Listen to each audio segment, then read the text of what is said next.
guys, and welcome back to another episode of Federico Talks Watches.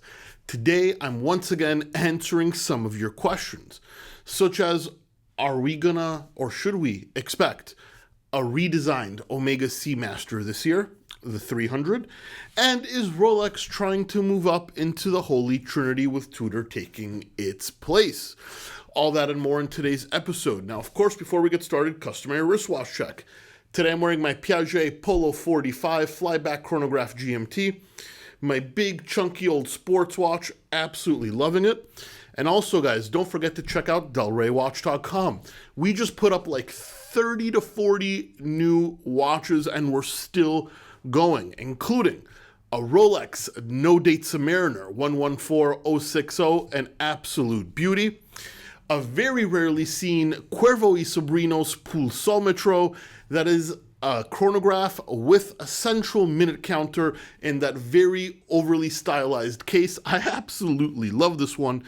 And almost a time capsule, the nicest vintage Omega Railmaster I've ever seen, complete with the box and papers. If you're a vintage lover, this one is a steal. All that and way more at delraywatch.com, link in the description below. Anyway, guys, these are some of the questions you asked me. That's on my Instagram account at Federico Talks Watches. Once or twice a month, you'll see a Q&A picture pop up. When that happens, you can ask your question. When I get enough questions, I take the picture down. It only lasts a few minutes. But please do not DM me. I do not check them. But in no particular order, we're going to start with Ale Choregraph. And he says, do you think Rolex is trying to be at the level of the Holy Trinity and Tudor will take Rolex's current spot? Absolutely not. Rolex is very happy where they are, doing the minimal amount of work, selling for the maximum amount of profit, and you know what? As a business, they are the best watch business in the world by far. But as a watchmaker, they are not even close to the Holy Trinity or the Holy Quintuple, or even if the Holy whatever was 20 brands, Rolex wouldn't be there. Not saying anything wrong with Rolex, a very solidly made watch, but finishing, complications, craftsmanship, handiwork, it's just not there. Not even in the same universe as Patek Philippe, Vacheron, and AP. And that's okay. They're not trying to be. But to answer your question, no. They're not trying to get into the Holy Trinity, and unless they change things drastically, they never will be, nor do I think they want to be. So it's not like they're failing. It's just, not what they're going for at all. Pocket watch time. What do you think of the new IWC Ingenieur? Would you change to make it better? I think it's a beautiful watch. Agenta, reissued classic. Great dial, great case, great everything, except price. What an awful price. $12,000 for that Val Fleurier movement that you can find in a Baume & Mercier. Now, to be clear, nothing wrong with the Val Fleurier movement. I quite like it.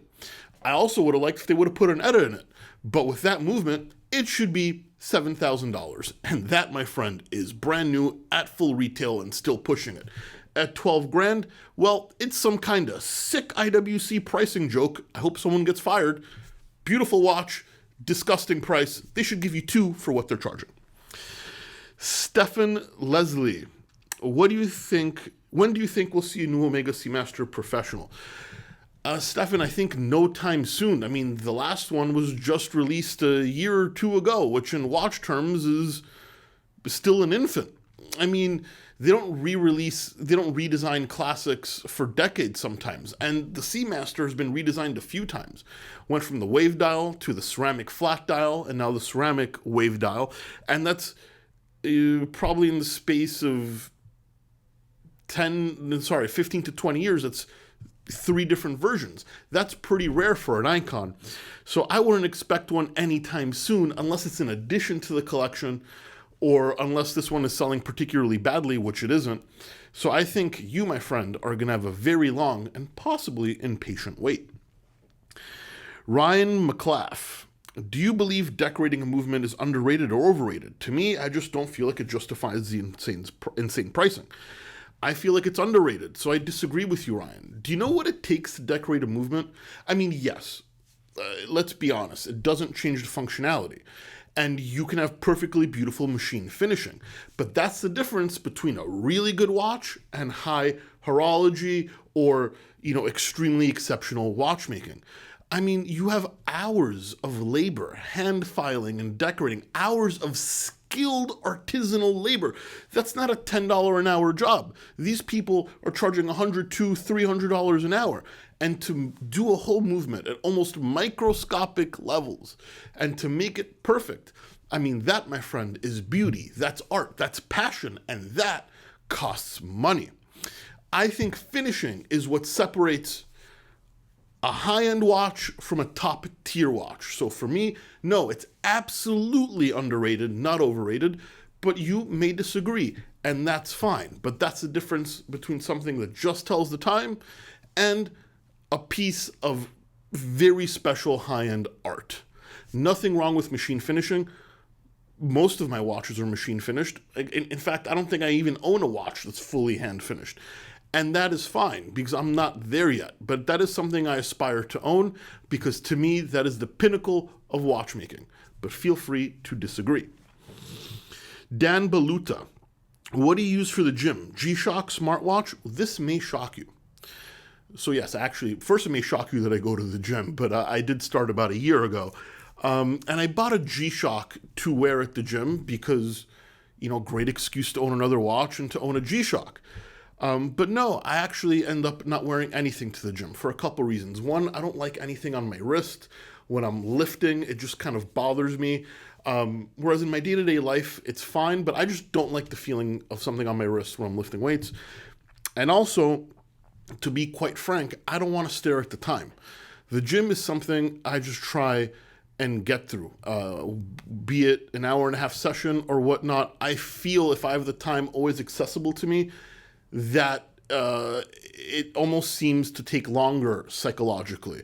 So I don't really look at the time at the gym.